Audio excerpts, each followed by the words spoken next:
En el problema 4 vamos a resolver otra vez el problema de los trenes desde otro punto de vista, desde un observador que estuviera situado en el punto 100-500. El hecho de no estar situado en la misma línea en la que se mueven los trenes complica un poco la descripción del movimiento porque hay que utilizar vectores. Sin embargo, pensamos que es un ejercicio muy útil para practicar con sistemas de referencia en dos dimensiones. Como vemos, al inicio ambos trenes están localizados por dos vectores, el vector RA que localiza el tren que sale de A y el vector RB que localiza el tren que sale de B. Ambos vectores están referidos, su origen está en la cara sonriente que hemos puesto en el dibujo, que sería el origen del sistema de referencia y el lugar desde el cual se hacen las mediciones. Para construir el vector RA, que localiza el tren que sale de A, necesitamos un vector horizontal que salga del origen de nuestro sistema de referencia y un vector vertical que llegue hasta el tren. De tal manera que el vector R para la partícula A, para el tren que sale de A, estaría formado por un vector horizontal, que en nuestro caso sería el menos 100 y más el vector vertical, que en nuestro caso sería menos 500J. Expresado todo esto en kilómetros.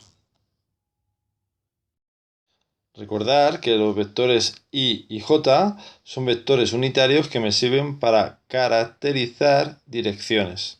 El vector I caracteriza la dirección del eje X y el vector J caracteriza la dirección del eje Y. El signo menos que acompaña a esos vectores tiene que ver con el sentido dentro de cada una de las direcciones. En el caso del tren A nos estaban moviendo hacia la izquierda y hacia abajo. Hemos descrito, por tanto, la posición que al inicio va a tener el tren en A.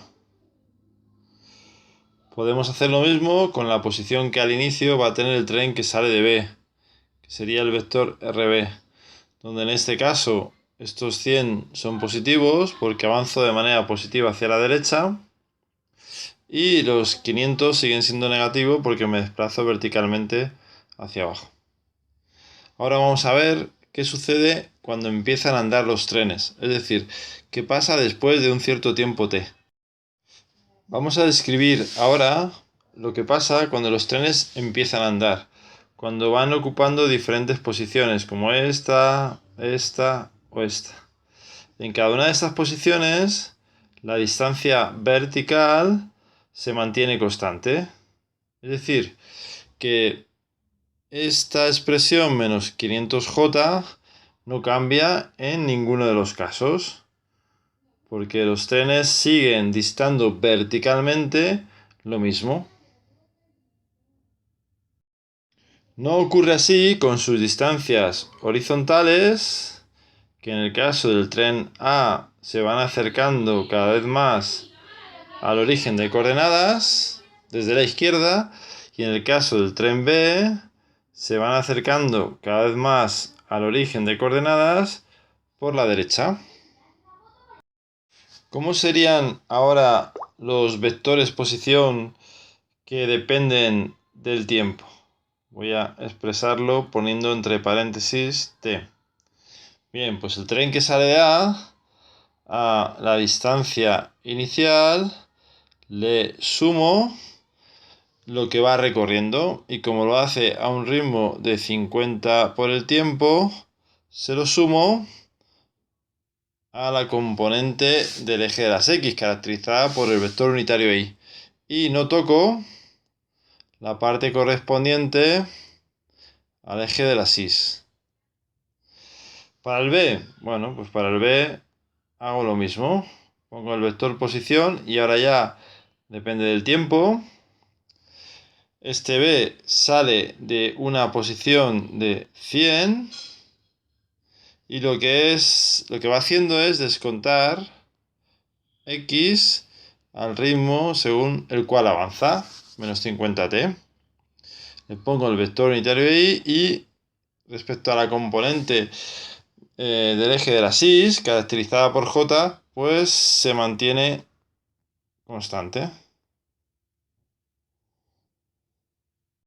Bien, ¿y cuál sería ahora la condición de encuentro? Pues como hacíamos antes, si se ve en el dibujo, ambos trenes se encontrarán cuando sus vectores posición coincidan. RAT sea igual a RBT. Para que dos vectores sean iguales, sus componentes han de ser iguales entre sí. Ambos vemos que tienen iguales la componente en la dirección del eje de la SIS, caracterizada por el vector j, y por lo tanto lo que nos faltaría sería igualar entre sí las componentes caracterizadas por el vector unitario y, es decir, las correspondientes al eje de las x. Con lo cual volvemos a tener el problema que ya habíamos resuelto para una dimensión. Es decir, tenemos que menos 100 más 50t es igual a 100 menos 50t. La solución sería t igual a 2 horas. Lo único que cambiaría en este caso sería la descripción del punto de encuentro. Si sustituimos en A o en B, porque es lo mismo el tiempo de 2 horas, encontramos que nos queda menos 100 más 50 por 2 y más menos 500 J. Operando se ve que la solución, puesto que este término se cancela, es igual a menos 500 J kilómetros, que es donde visualmente vemos que sucede el punto de encuentro entre ambos trenes. Es verdad que elegir un sistema de referencia en este problema que no esté en la línea complica un poco más las cosas, pero al final la solución es la misma.